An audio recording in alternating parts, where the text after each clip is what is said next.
Quando è cominciato tutto? È cominciato quando ero alle medie, avevo 13 anni, quando ehm, ho iniziato a vedermi il classico periodo un po' per tutte, a vedersi brutta, grossa, eccetera, chi ti prende in giro, chi ti fa pesare. Tutto questo tempo a chiedermi cos'è che non mi lascia in pace. Dai commenti delle persone, il non aver mai avuto comprensione per il mio essere timida, introversa, insicura.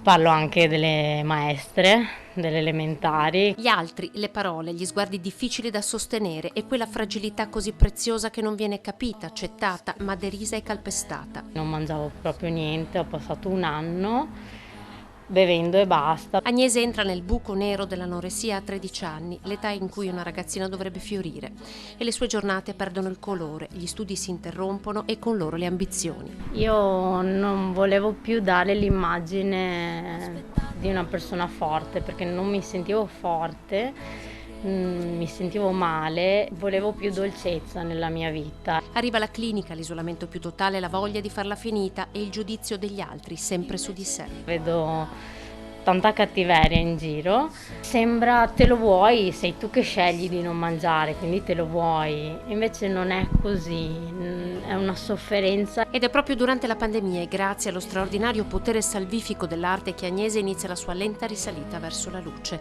Avevo paura dei giudizi della gente, scrive su Facebook in un post confessione, ma ora non mi importa, dopo 14 anni ho vinto questa partita, ho imparato ad apprezzare la mia dolcezza e fragilità, ho trovato la motivazione, scrive, che mi ha fatto ricominciare a combattere. Il fattore principale è stato che ho il desiderio di prima o poi di diventare mamma.